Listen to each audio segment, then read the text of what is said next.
unity. Who doesn't want peace, love, and unity? You tell me. Dude, wake up.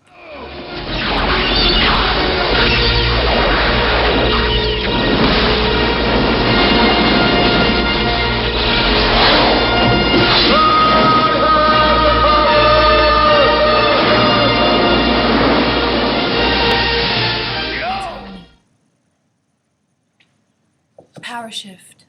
Dude, wake up. Power shift. Power shift 24 hours a day. Free resources. Register now. www.chigincounseling.com. Who doesn't want change at this point? Stand up. Be a man. Be a woman. Be the leader.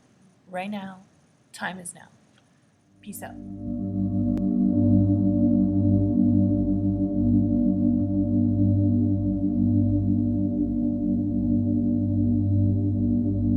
Grab a new hot tip, get ready to get into action, and let's do something today that will make a difference tomorrow.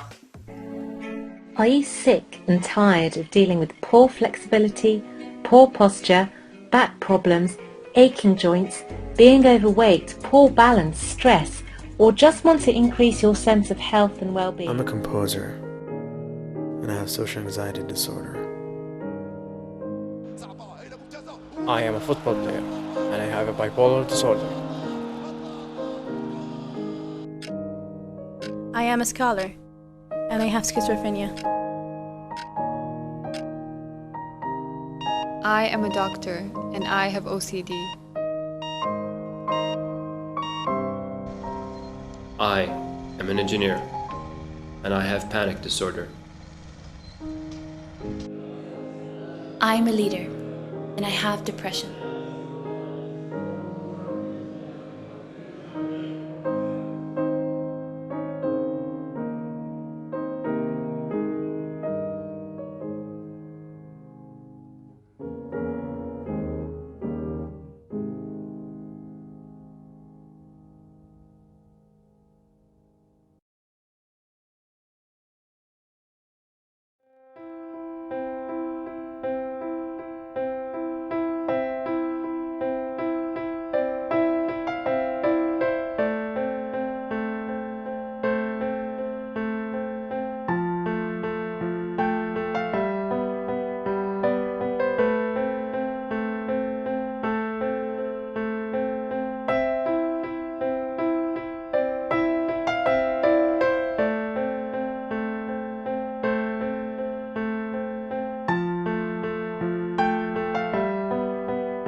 I first noticed when I was 15 years old.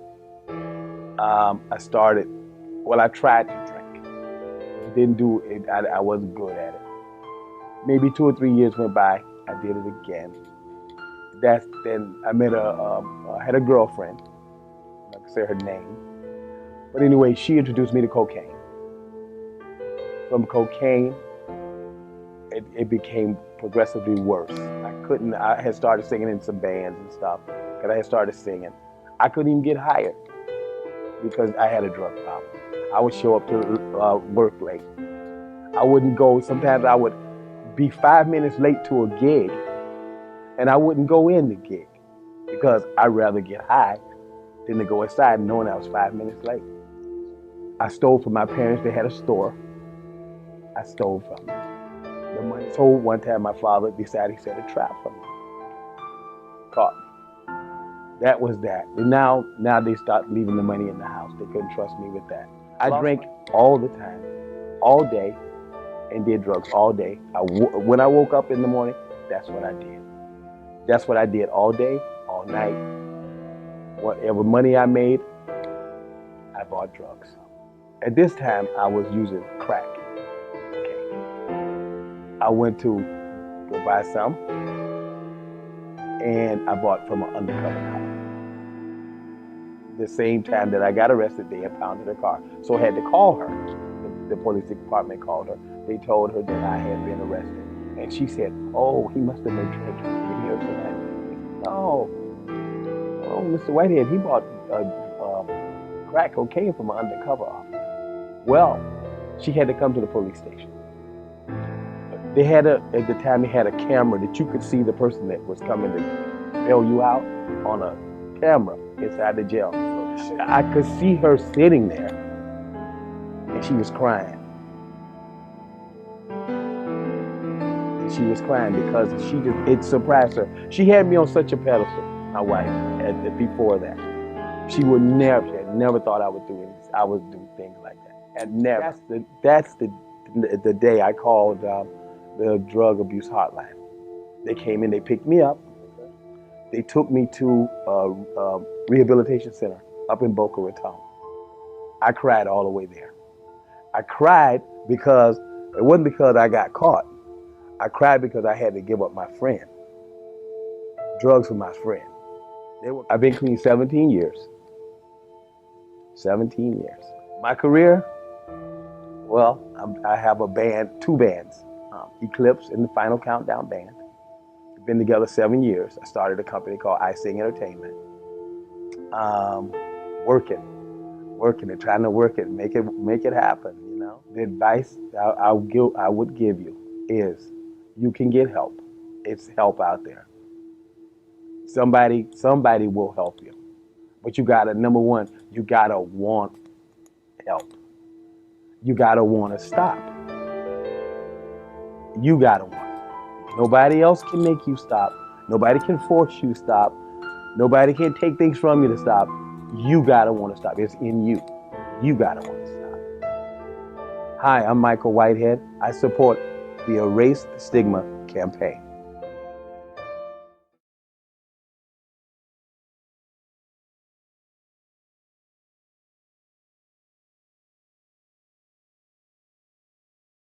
Hi, my name is Neil Shah from the Stress Management Society, and I'd like to start by telling you a little bit more about what stress actually is, what it means, what happens to us when we get stressed.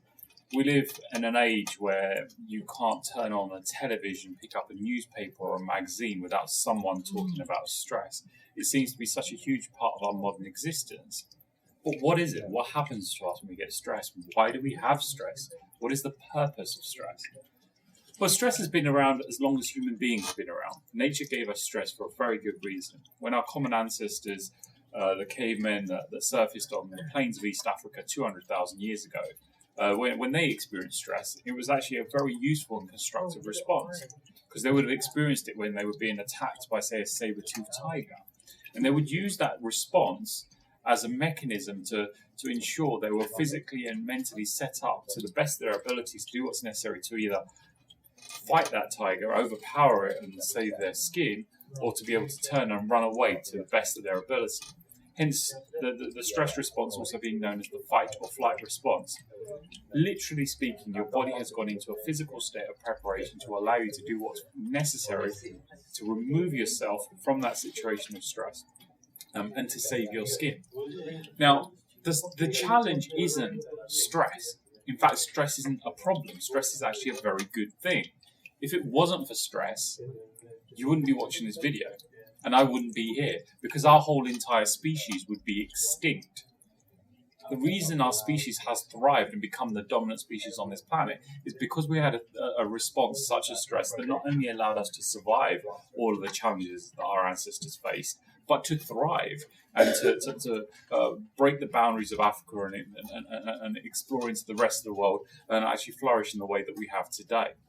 So the challenge isn't that stress exists and that we get stressed. The challenge is that in modern life, most of us aren't attacking or running away from saber-toothed tigers. It's not that we are dealing with challenging and life-threatening situations. In modern life, most of us are getting stressed, sat at a desk in front of a computer, in a car, in a traffic jam, with a work deadline burying us under pressure. And it's in those kind of situations where stress has no constructive use. There is no physical outlet for that response. So we've gone into a state of physical preparation, and there's physically nothing for us to do. And that's why stress is becoming so debilitating in modern life, because we've gone into a state where we're physically prepared for something to happen, and actually what we need is our mental facilities to be functioning efficiently. And what tends to happen in a human being is all the non-essential systems that are required for immediate survival actually begin to shut down when you're in a state of stress. Higher brain function, the parts of your brain that are responsible for lateral thinking, creative thinking, problem solving, actually don't work efficiently when you're stressed. Digestion, you don't need to digest food if you're being attacked by a saber-toothed tiger. So again, another system that tends to shut down. The immune system, you don't need to be worried about bacteria and germs when you're stressed. So once again, the immune system will minimize in its functioning or even shut down altogether, which is why people that are stressed are much more susceptible to illness. So they're more likely to, in the short term, get things like colds, flus, allergies, asthma, eczema, digestive conditions, obviously because of the digestion system not functioning efficiently. Conditions like irritable bowel syndrome, musculoskeletal issues because our muscles tend to tense up when we're stressed. And the top 4 killers on the planet today are heart disease, diabetes, cancer, and stroke. All of those can be attributed back to stress. In fact, the NHS themselves say that 85% of all serious illnesses can be attributed back to stress. So we can now start to understand that because of the various different ways that our bodies are impacted by stress, that it's starting to filter into various different areas of our life and preventing us from operating at our best. Stress was always given to us as a short-term state of survival. You've gone into a state which we're expected to be in for not more than a few minutes at a time. Because if you are being attacked by a saber-toothed tiger, realistically, how long is that situation going to last? A few minutes at most. However, most of us are not getting stressed and staying in that state for a few minutes. We are living in that state. We're spending hours, days, weeks, months in a state of stress. And that's where it starts to create serious challenges in our lives. So I'd encourage you all to think about how to recognize when stress manifests itself either in your life or in your organizations, and begin to take steps to minimize its cultural and commercial impacts. If you'd like more information or help, you can contact us at www.stress.org.uk.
A short, brainy tale about stress and you. Meet Max, Max is stressed. Stressed to the max. Say hi to the nice people, Max. Oh well. Max is a lot like you and me. Too stressed. In fact, 76% of us say we are stressed about money and finances. It's the #1 reported cause of stress. 70% say our jobs are too stressful. Not good, since we spend more time at work than almost any other place. 69% of us say that our stress doesn't affect our children, but 91% of them say it does. 55% experience stress in our relationships with spouses, kids, and coworkers. 45% say they get irritated a lot. 41% are fatigued. 40% have sleep troubles, and 38% lack any real motivation. 52% of us feel stress about personal health concerns, most of which were probably created by stress in the first place. Poor Maxie. You need to relax, Max. All those stressful statistics make our brains hurt just thinking about them. And speaking of your brain, ever wonder what happens to your brain when you're stressed out? Well, for starters, under chronic stress, parts of the brain actually shrink and atrophy. Powerful hormones like cortisol and adrenaline are prepping your body to fight, flee, or freeze. If they continue being released, they start to damage your brain, heart, and other organs. Negative thoughts actually start to kill off neurons, and your mood becomes depressed, foggy, sluggish, and anxious. Decision-making, reason, and judgment are shut down. The oldest, most reflexive structures in the brain are now in control, and they are not happy. But a happy, relaxed brain is a different thing altogether. Your oxygen levels rise. Your heart and breathing rates become lower. Powerful neurochemicals like dopamine and serotonin flood the brain, providing an unshakable sense of well-being, peace, confidence, and, yes, happiness. HGH, or human growth hormone, is released in the body in order to heal cell damage and remove the free radicals caused by prolonged exposure to stress. The parts of the brain responsible for creativity, reason, good decision-making, and problem-solving are now fully active and available to help you make the most out of life. Wow! I guess if you had to choose, you'd rather have a relaxed brain, wouldn't you, Max? Here's how you can lower stress and relax.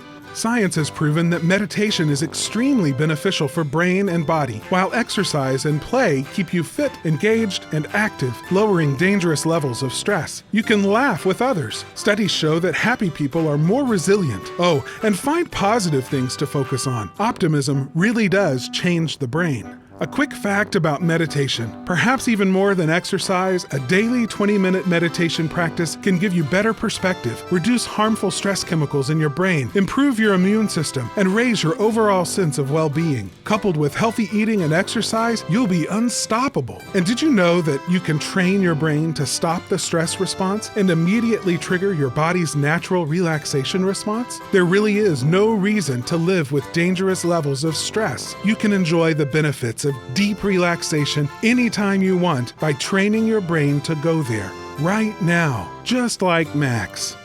Wow, Max, you look great.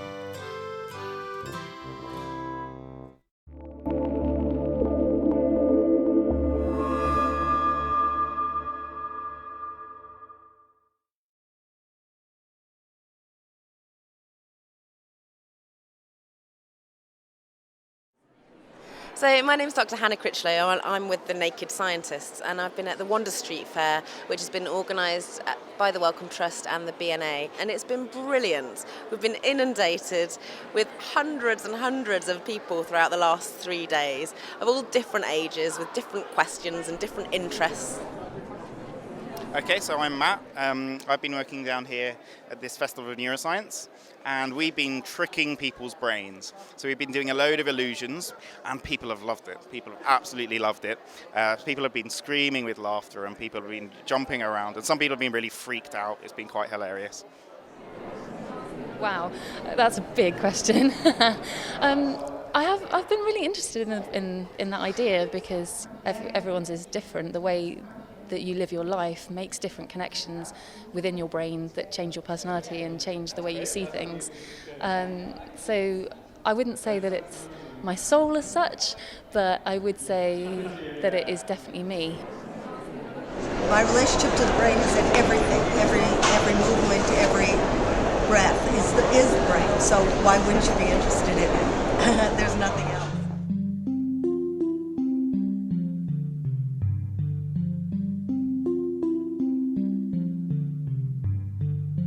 I'm Belruth Napperstack, and this is guided imagery that I've designed to help with depression. More and more people find that using their minds in this way helps them to relax, feel stronger, and improve their sense of well-being. In fact, recent research has shown that using imagery can produce some remarkable changes in the mind and body. It can not only reduce depression, but alleviate pain, lower anxiety, and boost the immune system, to name just a few. The imagery weaves several kinds of healing principles into the story it tells. It begins by helping you to relax and clear the mind. Then it calls upon your senses and memory to engage your imagination. And finally, it encourages you to experience a story that contains many healing ideas and images. Some of these images are physical, others are psychological and emotional, and some you could call spiritual. You may find that as you use this over time, it has a stronger and stronger effect. As with other things, your capacity to respond to the imagery will increase with repetition. Don't feel you have to follow this exactly as it is.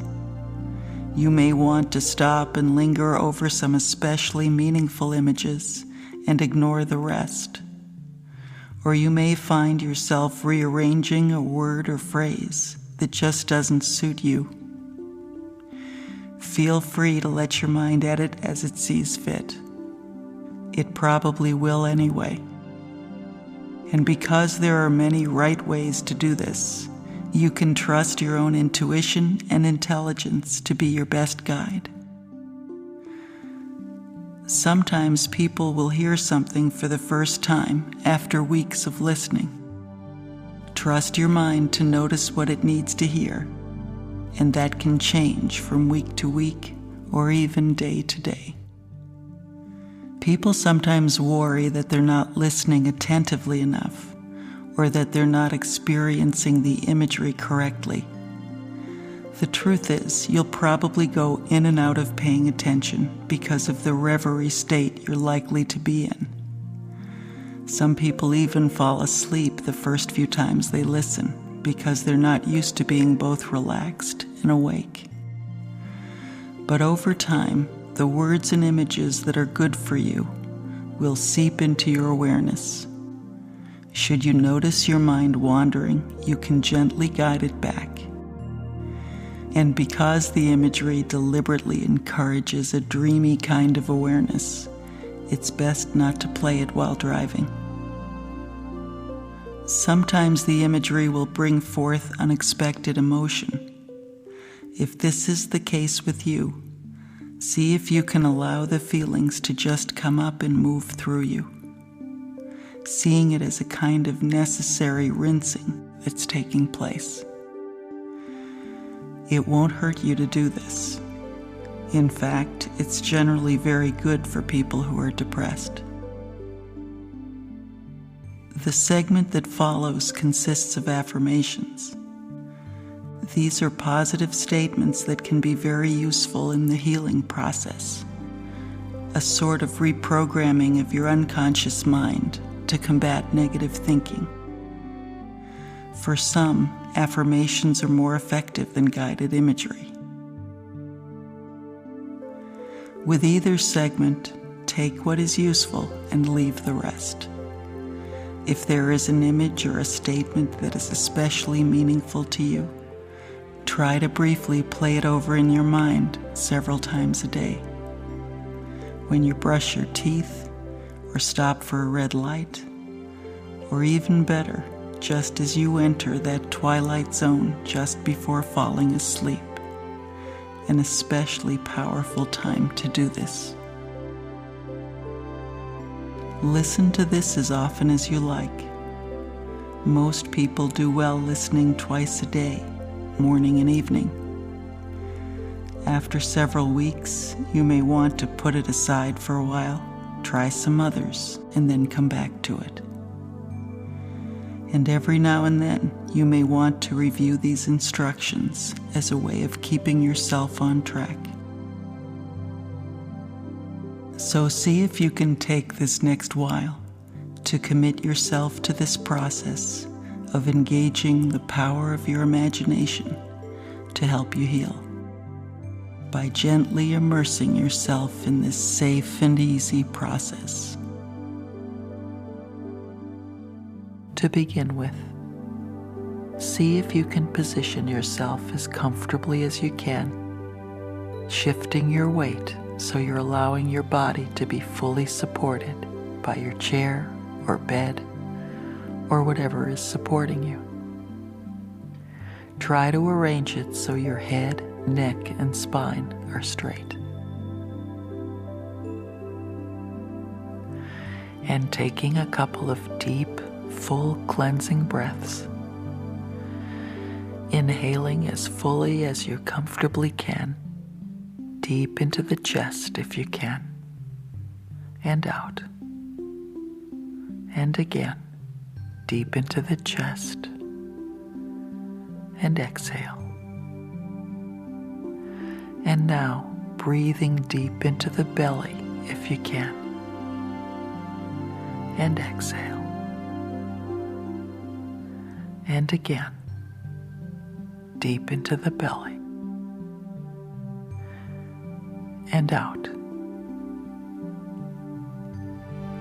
And now seeing if you can send the warm energy of your breath to any part of your body that's tight or heavy,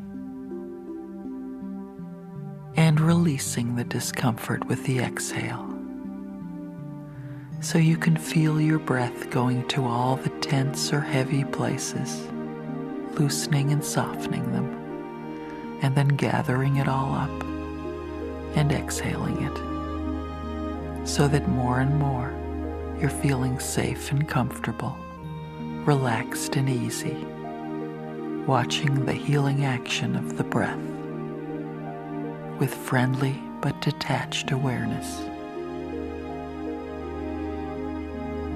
And any unwelcome thoughts that come to mind, those too can be sent out with the breath, released with the exhale, so that for just a moment the mind is empty.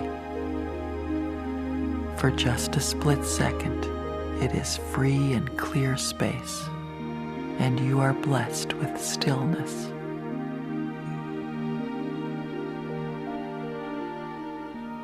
And any emotions that you sense might be embedded in there, those too are noted and acknowledged and sent out with the breath, so that your emotional self can be still and quiet, like a lake with no ripples. And now, imagining a place where you feel safe and peaceful and easy, a place either real or imaginary, a place you used to go to or go to now, or somewhere you've always wanted to be. It doesn't matter. Just so it's a place that feels good and safe and peaceful to you.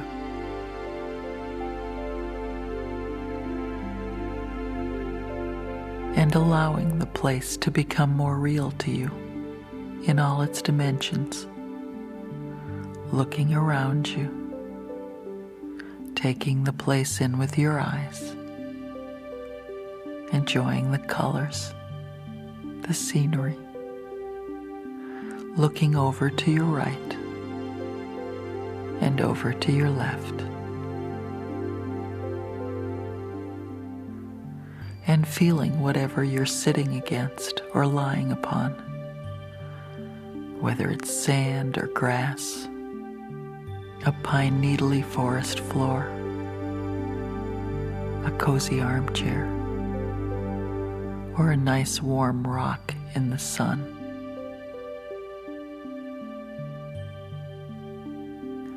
And listening to the sounds of the place, birds singing or leaves rustling, wind or music, maybe a crackling fire or crashing waves, just so your ears can become attuned to the wonderful sounds of this place that is so safe and peaceful to you.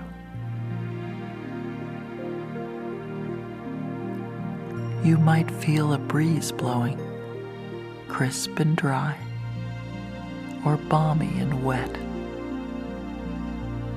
or the warmth of a cozy fire on your face and hands. So just letting your skin enjoy the wonderful presence of this place, and smelling its rich fragrance, whether it's the soft scent of flowers or salt sea air, sweet meadow grass. And as you become more and more attuned to the safety and beauty of this place, feeling thankful and happy to be there, you begin to feel a kind of a tingling, a pleasant, energizing something in the air all around you.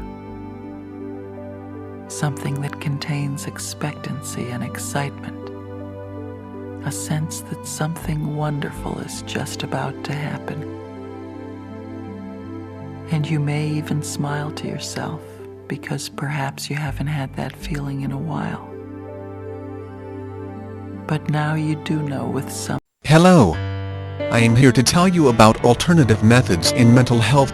What are alternative approaches to mental health care? An alternative approach to mental health care is one that emphasizes the interrelationship between mind, body, and spirit. Although some alternative approaches have a long history, many remain controversial. The National Center for Complementary and Alternative Medicine at the National Institutes of Health was created in 1992 to help evaluate alternative methods of treatment and to integrate those that are effective into mainstream healthcare practices. It is crucial, however, to consult with your healthcare providers about the approaches you are using to achieve mental wellness. Diet and nutrition. Adjusting both diet and nutrition may help some people with mental illnesses manage their symptoms and promote recovery. For example, research suggests that eliminating milk and wheat products can reduce the severity of symptoms for some people who have schizophrenia and some children with autism. Similarly, some holistic natural physicians use herbal treatments, B-complex vitamins, riboflavin, magnesium, and thiamine to treat anxiety, autism, depression, drug-induced psychosis, and hyperactivity. Pastoral counseling. Some people prefer to seek help for mental health problems from their pastor, rabbi, or priest, rather than from therapists who are not affiliated with a religious community. Counselors working within traditional faith communities increasingly are recognizing the need to incorporate psychotherapy and/or medication, along with prayer and spirituality, to effectively help some people with mental disorders. Animal-assisted therapies. Working with an animal or animals under the guidance of a healthcare professional may benefit some people with mental illness by facilitating positive changes, such as increased empathy and enhanced socialization skills. Animals can be used as part of group therapy programs to encourage communication and increase the ability to focus. Developing self-esteem and reducing loneliness and anxiety are just some potential benefits of individual animal therapy. Delta Society, 2002. Biofeedback. Learning to control muscle tension and involuntary body functioning, such as heart rate and skin temperature, can be a path to mastering one's fears. It is used in combination with, or as an alternative to, medication to treat disorders such as anxiety, panic, and phobias. For example, a person can learn to retrain his or her breathing habits in stressful situations to induce relaxation and decrease hyperventilation. Some preliminary research indicates it may offer an additional tool for treating schizophrenia and depression. Guided imagery or visualization. This process involves going into a state of deep relaxation and creating a mental image of recovery and wellness. Physicians, nurses, and mental health providers occasionally use this approach to treat alcohol and drug addictions, depression, panic disorders, phobias, and stress.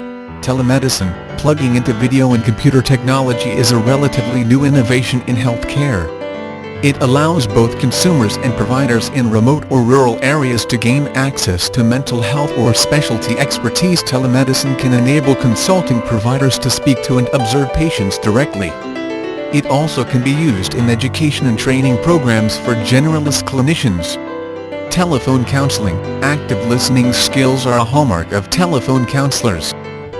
Electronic communications. Technologies such as the Internet, bulletin boards, and electronic mail lists provide access directly to consumers and the public on a wide range of information. Online consumer groups can exchange information, experiences, and views on mental health, treatment systems, alternative medicine, and other related topics. Massage therapy. The underlying principle of this approach is that rubbing, kneading, brushing, and tapping a person's muscles can help release tension and pent emotions. It has been used to treat trauma-related depression and stress. A highly unregulated industry, certification for massage therapy varies widely from state to state. Some states have strict guidelines, while others have none. Energy work. More and more psychotherapists are expanding their work with clients to include modalities such as healing touch and Reiki. Clients may be seated or reclined on a massage table while the therapist uses her hands on or above the body to promote harmony and balance through the channeling of ki, or universal energy. These techniques seem to be especially helpful for conditions such as anxiety and depression.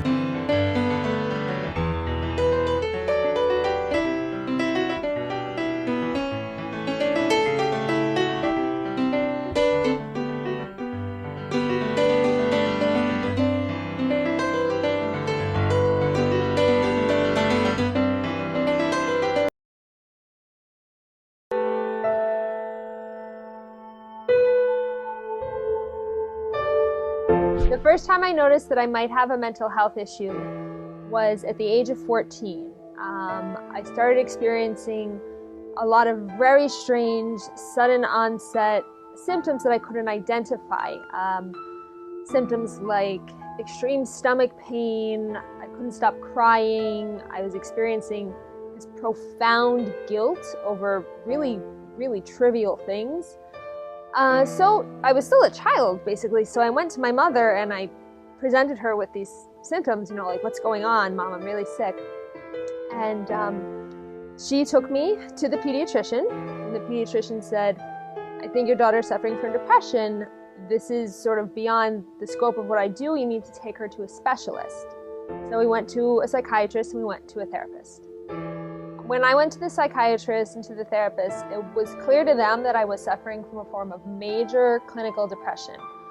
Over the years, that diagnosis has sort of changed, and it's been dynamic. You know, it's not always the same over time. For example, now I would classify my mood disorder on the bipolar spectrum, and I've developed anxiety symptoms, but it started out as major clinical depression. Some of the things that really helped me when I was quite young, and now I'm 28, one is the love and support of my parents. My mother is a saint. She always has been. From day one, when the doctor said, this is what you're dealing with, she said, okay, this is what we're dealing with, so we're going to deal with it. You know, she dealt with my father and she helped him understand. She dealt with my school and she helped them understand. So she's really been a warrior for me. My dad, I love my dad. He loves me. But at first he had a really hard time understanding what was happening. He thought, oh, Andrew's being a drama queen, or, you know, she'll snap out of it, or she's just nervous about this thing or that thing or the other thing. And it took him quite a few months, actually, to get a handle on the fact that this was a serious problem. This wasn't something that was going to pass overnight. Because I was able to get help, keep getting help myself, have other people help me, I basically was given a second chance at life.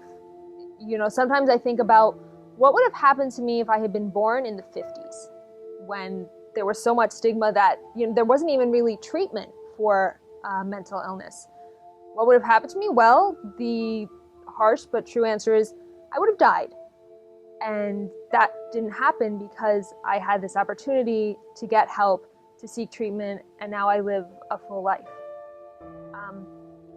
Mental illness is never something that's going to go away. Unfortunately, it's something that will always be there. You'll always have to deal with it. You know, I always need to take care of myself. I put my health needs first.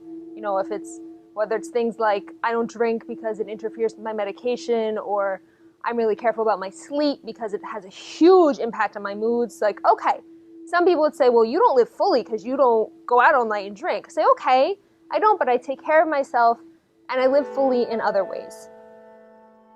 To everyone who feels that they may be struggling with some sort of mental illness, you need to get help. If you get help, you have a chance at gaining control over your life. If you don't get help, you're denying yourself that chance. When you're getting help, I know it can be a really long, really arduous process. The one thing that I recommend above all else is you cannot lose hope. Hope is what keeps you alive, it keeps you connected to other people, and it reminds you that there's a life out there that's worth fighting for. A little quote from my book. It says, "With hope, all things are possible. Without hope, the beast easily wins." Hi, I'm Andrea Beth, and I support the Erase the Stigma campaign.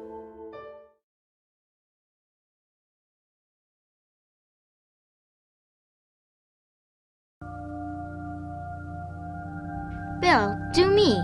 Imitate my voice.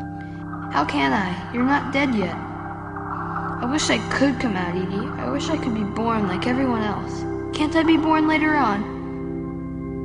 I was wrong, Bill. I thought the doctor could cut a little round hole, and that would do it. Don't feel bad. I'll keep telling you how things are. When we met, I was 18 and he was 42. When we got married, he had turned 43, but I wasn't 19 yet. Almost. I didn't like to stay in a lot, but sometimes Phil couldn't go out. He suffered from agoraphobia, and it wasn't really well understood at the time. So he would tell people he had the flu all the time. But what it really meant was he couldn't leave the house. He was terrified. And if he forced himself to go out, let's say to go down one block and drop a letter in the mailbox, sometimes he couldn't make it all the way down to the mailbox and he'd have to run back home. And at one point it got so bad that for 3 months he couldn't leave the bedroom. He was really bad off. And then he'd go through short periods when he simply stayed in bed all the time and nothing much happened except maybe a few visions. When he started hearing a female voice talking to him in his dreams, he assumed it was somehow connected with the loss of his sister.